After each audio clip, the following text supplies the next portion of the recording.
영광과 존귀와 찬양을 받으시기에 합당하신 하나님 아버지, 주님의 은혜에 힘입고 구별된 나를 주님의 전에서 지낼 수 있게 하셔서 감사합니다. 주님을 사랑하는 마음과 신뢰하는 믿음으로 예배의 자리에 나오게 하셨으니 예배에 온전히 집중할 수 있도록 인도해 주시옵소서. 지난 한 주간은 고유의 명절을 맞아 부모 친지들을 만나 혈육의 정을 나누게 하셨고 오가는 길을 지켜주셔서 감사합니다. 하나님은 우리의 방패요 큰 상급인 복 있는 사람들인 저희들을 삶의 자리에서 늘 하나님을 사랑하고 말씀을 의지하고 살려고 애쓰지만 순간순간 우리의 의지가 앞서버릴 때가 너무 많았음을 고백합니다. 주님, 이러한 저희들을 긍휼히 여겨 주시옵소서. 사랑이 많으신 하나님 아버지, 저희 교회를 사랑하셔서 우모와 비전 센터 건축을 시작하셨으니 처음과 끝을 동일한 은혜로 지켜주시사 모두가 소망하고 있는 멋진 성전이 지어지게 도와주시옵소서. 온 교우가 한 마음으로 기도하게 하시고 십시일반으로 물질로 헌신할 수 있도록 가정마다 편안을 주시고 형통케 하옵소서. 말씀을 전하시는 고노현 목사님께 영육간의 강건함을 주시옵고 성령님이 붙들어 주셔서 듣는 저희들은 다시금 주님을 향한 믿음을 재다짐케 하시고 대학팀의 아름다운 하모니로 하나님께 영광 돌릴 때 기뻐받아 주시옵소서. 우리 구주 예수 그리스도의 이름으로 기도드리며 이제 주님께서 가르쳐 주신 기도를 드리옵나니, 하늘에 계신 우리 아버지여, 이름이 거룩히 여김을 받으시오며 나라가 임하시오며 뜻이 하늘에서 이루어진 것 같이 땅에서도 이루어지이다. 오늘 우리에게 일용할 양식을 주시옵고 우리가 우리에게 죄인 자를 사하여 준 것 같이 우리 죄를 사하여 주시옵고 우리를 시험에 들지 말게 하시고 다만 악에서 구하시옵소서. 나라와 권세와 영광이 아버지께 영원히 있사옵나이다. 아멘.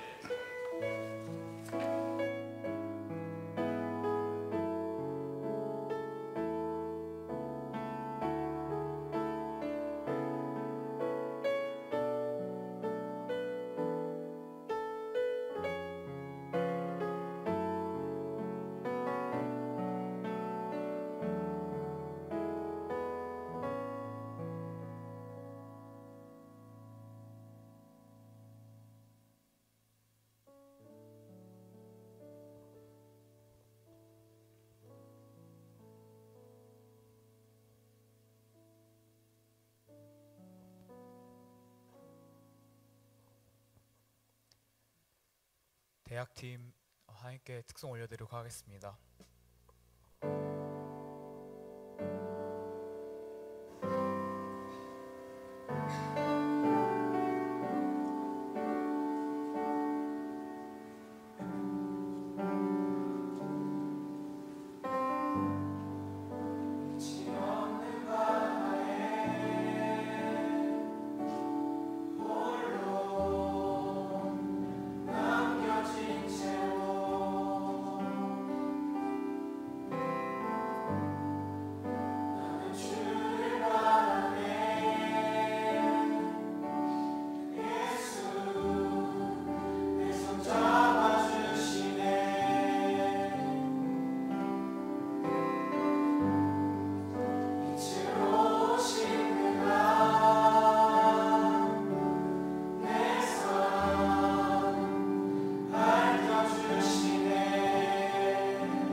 우리 대화팀 청년들의 힘찬 찬양 감사드립니다. 찬양을 통하여서 제게도 큰 위로와 힘을 하나님께서 주시는 것 같았습니다. 오늘 하나님께서 저희에게 주시는 말씀은 우리 신약성경 고린도전서 1장 18절에서 31절까지 말씀입니다. 고린도전서 1장 18절에서 31절까지 말씀입니다.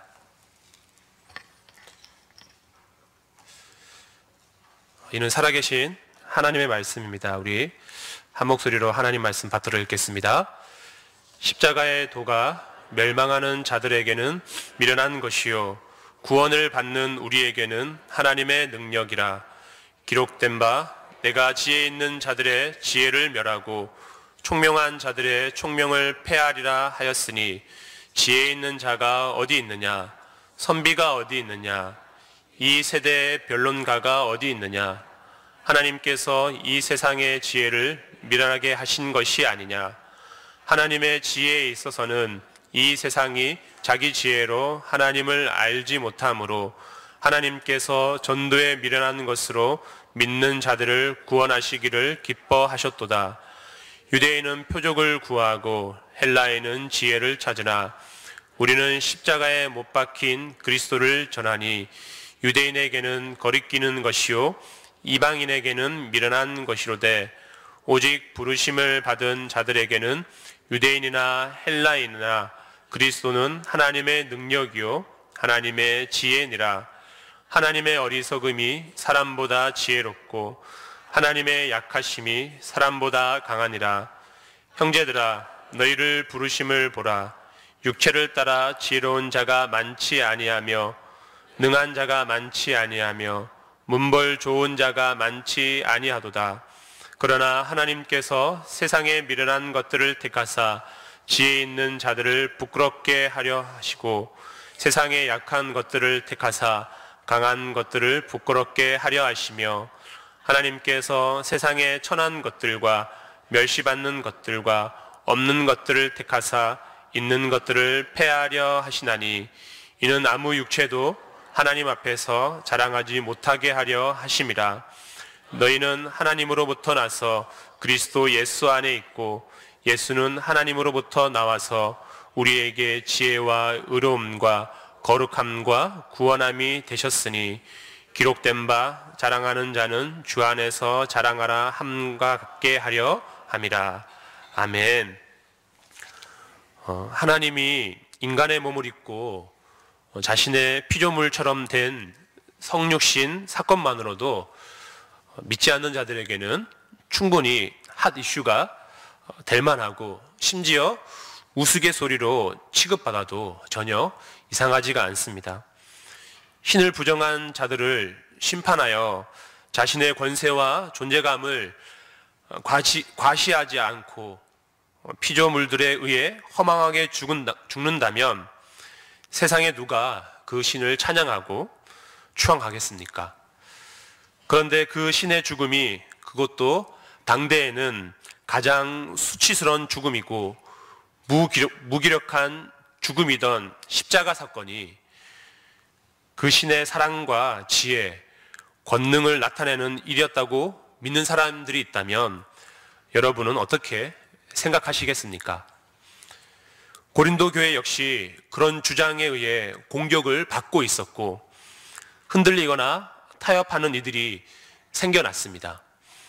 이런 성도들을 향해 바울은 십자가는 부끄러운 것이 아니라 도리어 부끄럽게 하는 것이라고 반박하고 있습니다. 고린도는 그리스의 항구 도시로 상업과 무역이 발달하였습니다. 그래서 이에 종사했던 사람들은 많은 부를 축적할 수가 있었습니다. 또한 고린도는 동서 문화와 종교의 혼합을 이룬 도시였습니다. 도시 곳곳에 신전들이 세워져 있었습니다. 도시 중앙에는 아폴로 신전이 있었고 북쪽에는 치료의 신인 아스클레피우스 신전이 있었습니다. 그리고 사랑의 여신 아프로디테에게 바쳐진 신전도 고린도에 있었습니다. 뿐만 아니라 이런 신전에서 천여 명의 신전 매춘부들이 있어서 도시 전체가 음란함으로 타락한 문화를 갖추고 있었습니다. 필요 이상의 부를 가지고 있던 사람들은 쉽게 쾌락에 빠져버렸습니다. 그래서 당시 고린도인이 되다라는 뜻의 헬라어 코린티아 조마이는 성적으로 부도덕하게 되다라는 뜻으로 사용될 지경이었습니다. 이런 타락한 땅에서 사도 바울을 통해 복음이 전해졌고 교회가 세워졌습니다. 고린도 교회는 바울의 2차 전도 여행 중 바울이 1년 6개월간 머물면서 복음을 전하며 세운 교회였습니다. 어려운 상황 속에서 하나님께서는 사도 바울에게 신실한 동력자들을 붙여주셨습니다. 같은 일을 했던 아굴라와 브리스길라를 만나 함께 전도 여행을 할 수 있었고, 실라와 디모데가 다시금 바울 곁으로 고린도 교회로 돌아와서 그곳에서 함께 교회를 세워갈 수 있었습니다. 뿐만 아니라 디도 유스도라 하는 이방인이 자신의 집을 헌신하여서 그 집에서 지속적으로 선교 사역을 이어갈 수가 있었습니다. 1년 6개월간 동안 정말 열심히 사람을 살리고 세운 일에 모두 함께 동력하여서 교회를 세워나갔습니다. 그리고 이제 바울은 계속해서 다른 지역에도 복음을 전하기 위하여서 고린도를 떠납니다. 에베소, 가이사랴, 안디옥, 갈라디아, 그리고 소아시아를 걸쳐 에베소로 다시 돌아왔습니다. 바로 이 에베소 체류 기간 동안 그의 동력자 아볼로가 에베소에 방문했을 때 바울을 방문한 고린도 교회의 상황을 아볼로는 전해 주었습니다. 그런데 고린도 교회 안에는 예기치 못한 여러 가지 문제들이 있었습니다. 이 문제들은 바울의 마음을 매우 아프게 하였고, 고린도 전서의 이 어려움의 내용을 대략 살펴보면 이랬습니다. 분파 문제도 있었고요, 가정에 관한 문제, 소송 문제, 혼인 문제, 우상 제물에 관한 문제, 성찬, 은사, 부활 등등 여러 가지 문제들 앞에서 고린도 교회는 흔들리고 있었습니다. 특별히 오늘 본문 말씀은 고린도 교회의 분파주의 문제에 대해서 사도 바울의 가르침을 담고 있습니다. 고린도 교회는 4개의 분파로 분열되어 있었습니다. 바로 바울파, 아볼로파, 게바파, 그리고 그리스도파였습니다. 분열의 원인은 다른 바울 서신에 보면 교회 내 갈등은 보통 할례나 율법 등 대체적으로 신학적인 차이로 인하여서 갈등이 원인이 되었습니다. 하지만 고린도 교회는 이런 신학적인 차원의 갈등이 아니었습니다. 그 갈등은 고린도 교회 일부 구성원들과 그들의 지혜가 갈등의 원인이 되었습니다. 고린도 교회 일부 상류층 출신 그리스도인들은 여전히 자신들이 다른 그리스도인들보다 신분상 우위에 있다라고 생각했습니다. 또한 이 상류층 출신과 관계가 깊은 당시 사회적 관심이 바로 지혜와 수사학이었습니다. 고린도에서 이 지혜와 수사학이 지닌 가치 때문에 고린도 교인들은 바울을 제대로 인정하지 않았습니다. 반대로 수사에 능한 아볼로를 따르는 자들이 있었습니다. 아볼로는 알렉산드리아 출신으로 헬라 철학적인 지식과 수사학에 능한 사람이었습니다. 또한 성경에 매우 능통하여서 하나님의 말씀을, 성경을 잘 가르치고 설득하였습니다. 그의 철학적인 지식과 웅변술에 매료된 사람들은 그를 추정하였고 그를 인정하고 바울은 부정하기 시작했습니다. 또 베드로의 영향을 받은 사람들은 자신들은 또 게바파라고 주장을 하면서 바울파도 아니고 아볼로파도 아니라고 주장하고, 또 이 세 그룹에 속하지 않은 사람들은 스스로를 우리는 이도 아니고 저도 아니고 그리스도파라고 하면서 이 4가지 분파가 생겨나서 당을 짓고 서로 간에 다툼이 일어나기 시작했던 것입니다. 세속적인 가치가 그대로 교회 안에 들어와 자랑하고 다투고 나뉘고 갈등이 생기게 된 것입니다. 사실 십자가 복음은 참으로 어리석은 것처럼 보입니다.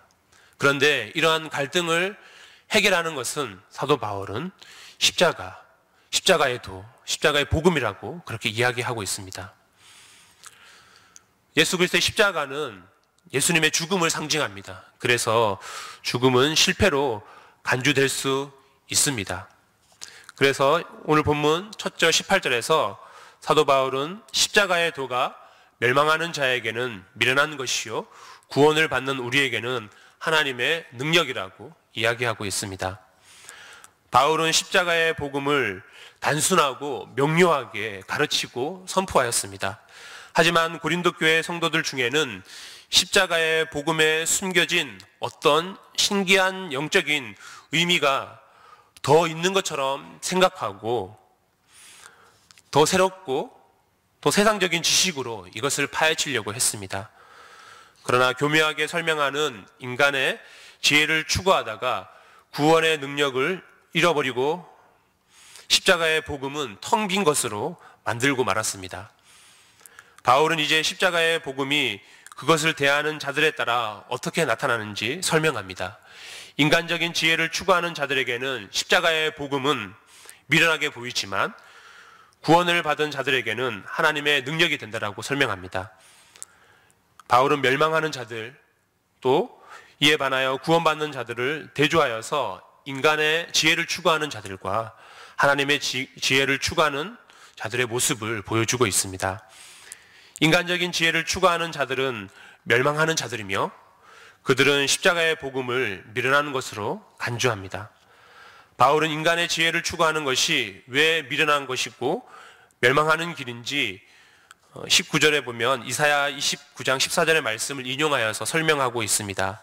과거에 이스라엘 백성들은 하나님의 말씀을 자기 입맛대로 해석하고 하나님의 뜻을 저버림으로 멸망을 당했다라고 하는 것입니다. 하나님의 지혜를 등한시하고 인간의 지혜를 주장하는 것이 겉으로 볼 때는 매우 지혜로운 것처럼 보일지라도 사실은 미련한 것이며 멸망하는 길이라고 바울은 지적합니다. 세상의 지혜로는 하나님을 알지 못합니다. 오히려 세상의 지혜는 하나님과 멀어지게 만듭니다.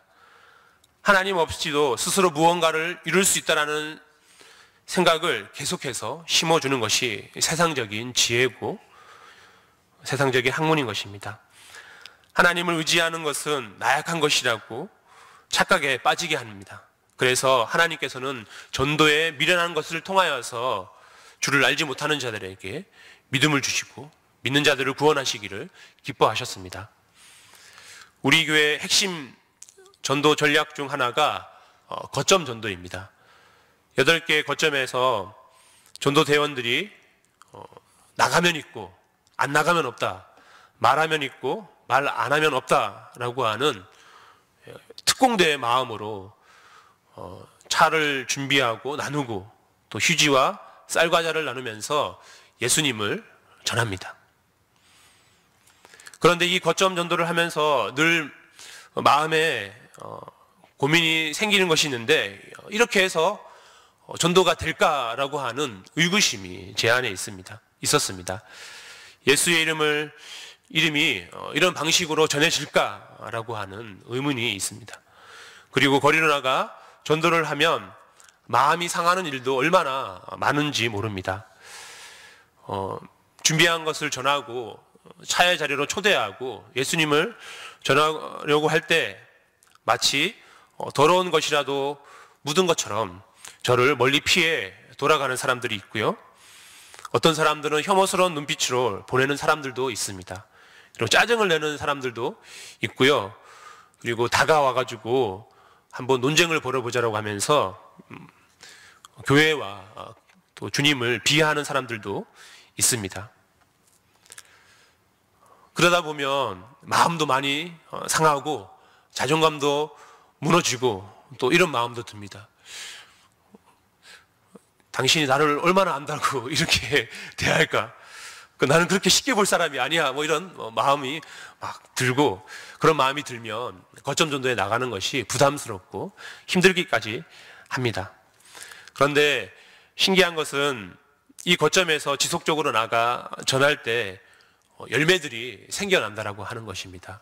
될까? 안 될 것 같은데? 힘든데? 그런데 이런 방법들을 통하여서 제 표현이지만 일단 거점 단골들이 생깁니다. 주변에 지속적으로 이곳을 찾는 사람들이 생기고, 또 그들과 대화를 나누면서 굳어져 있던 마음들, 또 닫혀져 있던 마음들이 열리고, 처음에는 도무지 들으려고 하지 않았던 예수님에 대한 이야기도 들어주고, 그리고 그 들었던 이야기가 자신의 고백이 되기도 기도를 받기를 원하고 교회로 인도되는 일들도 생겨나기 시작하면서, 하나님께서는 나는 스스로 이것을 미련하다라고 생각하였지만 이 미련한 것을 통하여서 일하시고 구원하시기를 즐겨하시구나라고 하는 것을 깨닫게 됩니다.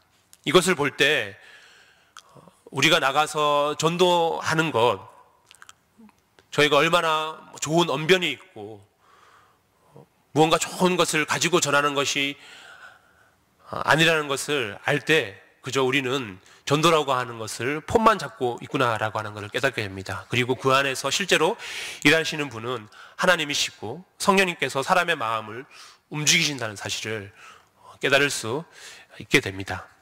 그래서 하나님께서는 이 전도에 미련한 것을 통하여서 믿음의 사람들을 세워나가기를 기뻐하고 계시는 것입니다. 하나님께서는 이런 멸망당하는 자들이 부끄러워하고 미련하게 생기는 그들의 마음을 오히려 이 십자가의 도를 통하여서 부끄럽게 하실 것입니다. 우리 22절에서 우리 24절 말씀을 다시 한번 우리 본문 말씀을 읽도록 하겠습니다. 우리 함께 읽겠습니다. 유대인은 표적을 구하고 헬라인은 지혜를 찾으나 우리는 십자가에 못 박힌 그리스도를 전하니 유대인에게는 거리끼는 것이요 이방인에게는 미련한 것이로되 오직 부르심을 받은 자들에게는 유대인이나 헬라인이나 그리스도는 하나님의 능력이요 하나님의 지혜니라. 아멘. 많은 유대인들이 예수 그리스도의 복음을 바보 같은 소리로 여겼습니다. 바울의 복음을 듣고 유대인들은 메시아가 자신들의 혈통에서 나왔다라고 하는 것을 인하여 자랑스럽게 여겼지만, 그 메시아가 출애굽을 능가하는 이적을 일으키고 다윗을 방불케 하는 막강한 지상 왕국을 건설하리라고 기대했는데, 십자가에 달려 죽었다는 사실 때문에 선뜻 이 십자가에도 복음을 수용하기가 어려웠습니다. 유대인들은 나무에 달려 죽는 것을 하나님의 저주의 결과라고 생각했기 때문에 그렇습니다. 출애굽을 능가한 사건을 기대했던 유대인들에게 십자가에 달린 예수는 저주를 당한 패배자였고 걸림돌이 되었습니다. 지혜를 추구하던 헬라인에게도 이 십자가의 도는 미련하고 무모한 사람에 불과했습니다.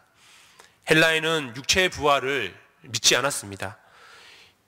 예수님에게서 신화에 등장하는 신들과 같은 강력한 특징들도 발견하지 못했습니다.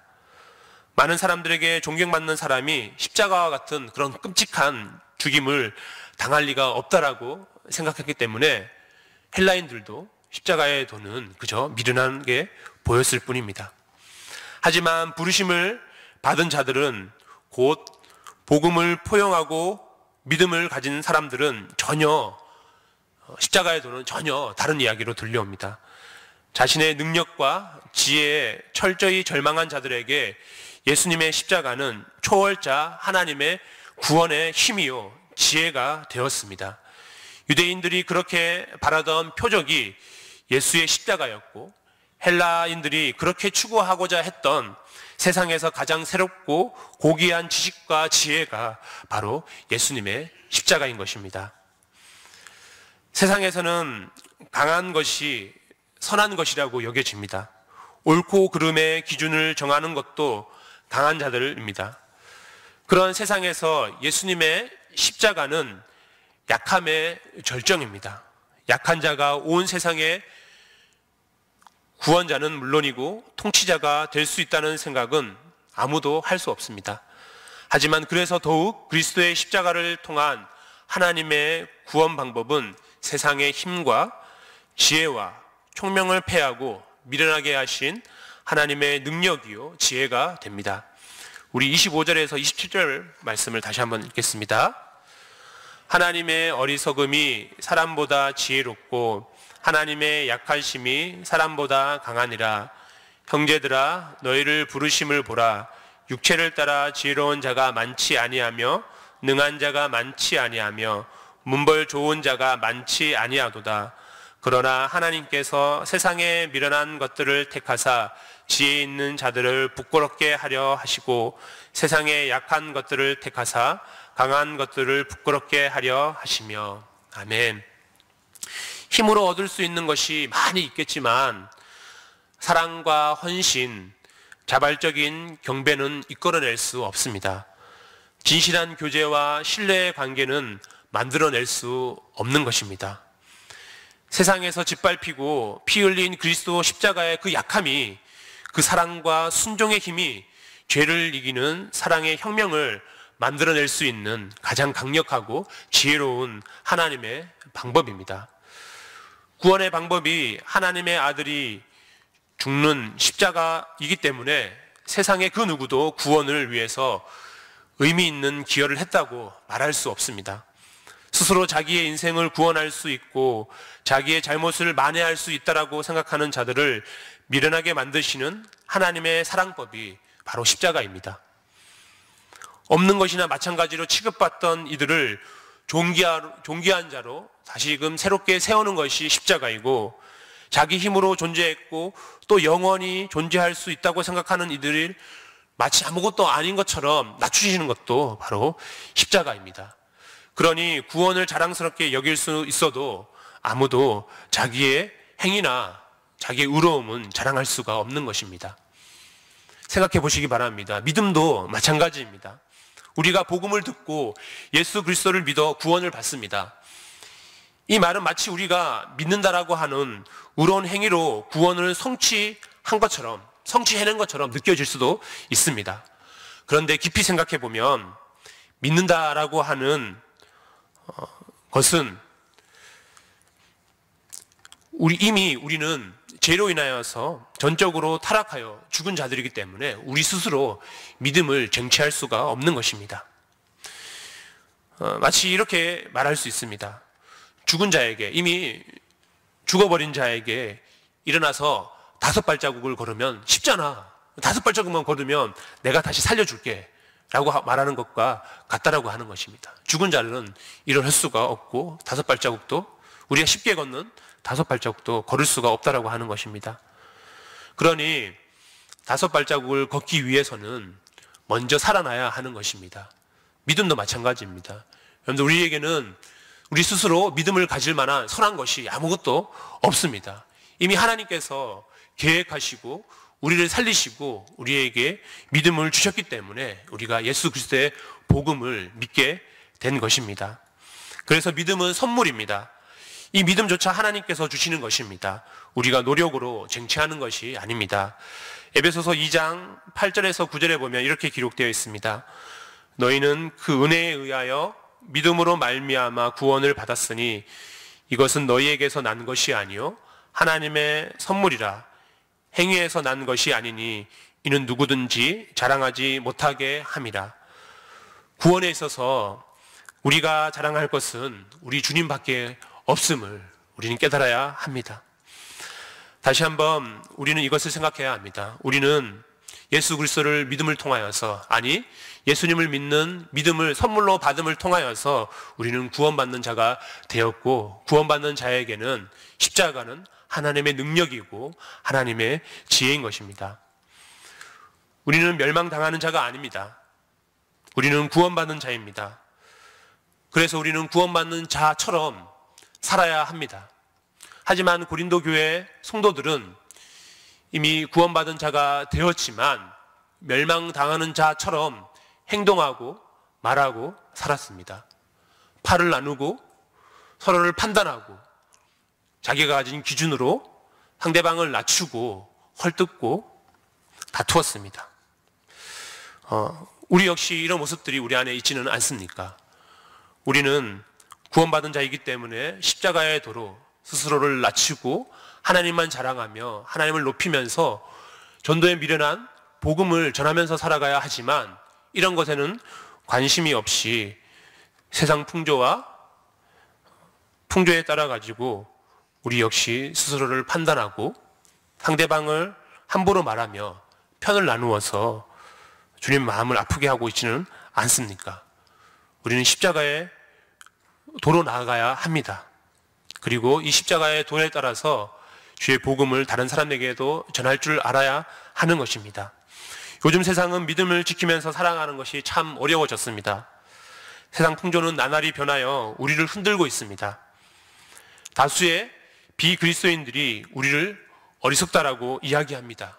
그리고 하나님의 말씀대로 살아가는 것이 손해가 되는 것처럼 느껴질 때가 얼마나 많은지 모릅니다. 세상 사람들은 다 그렇게 살면 안 된다라고 하는데 성경은 그렇게 살아라고 손해되는 길로 가라고 이야기합니다. 교회 안에서도 이런 세상의 풍조가 들어와 눈살을 찌푸리게 하는 일들이 생겨나고 있는 일이 종종 벌어집니다. 이런 혼란스러운 상황 앞에 우리의 믿음을 지키기 위해서 우리가 해야 할 것은 무엇입니까?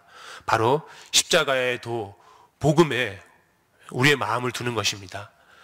하나님의 사랑이 얼마나 큰지 알게 해주는 십자가의 도, 흔들리는 믿음을 다시 바로잡아줄 십자가의 도, 우리에게 있는 믿음과 하나님을 아는 지식이 얼마나 소중한지 일깨워주는 십자가의 도, 이 십자가가 하나님의 능력이며 지혜입니다.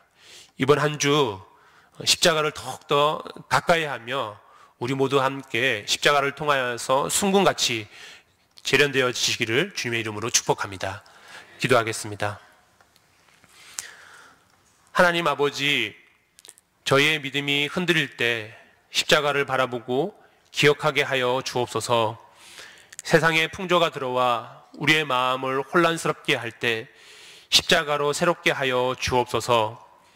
세상적인 가치와 잣대로 함부로 판단하지 않게 하시고 믿음의 눈을 가질 수 있는 저희가 되게 하옵소서. 예수님의 이름으로 기도합니다. 아멘. 우리 함께 자리에서 일어나셔서 우리 샬롬으로 인사하면서 십자가의 도에 도를 가까이 합시다라고 우리 고백합시다. 샬롬, 십자가의 도를 가까이 합시다. 우리 찬송가 540장 함께 찬양하겠습니다.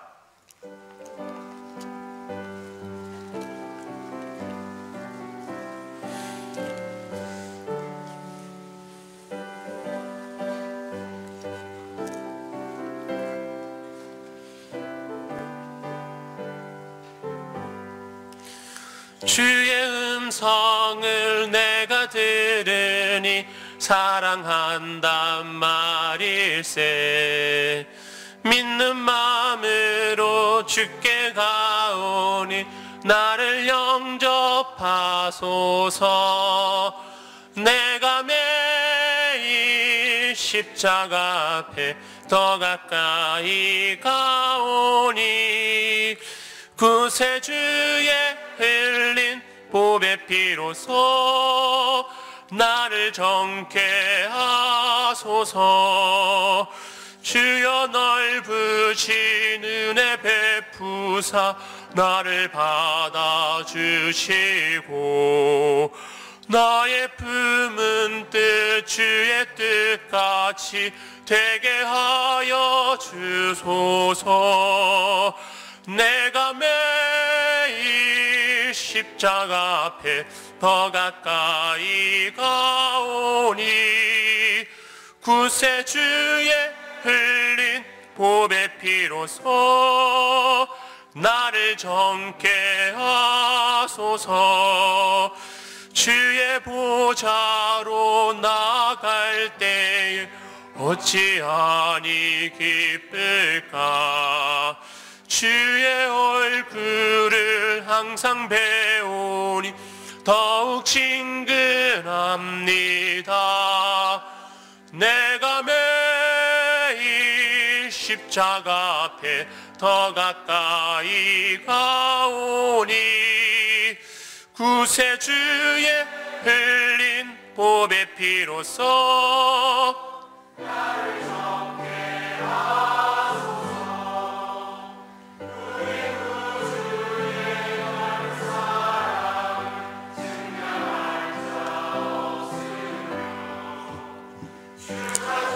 주시는 참된 기쁨도 헤아릴 수 없도다.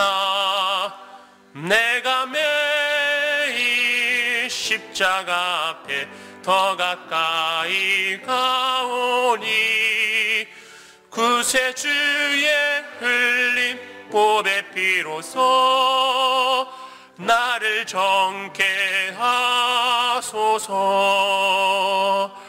아멘.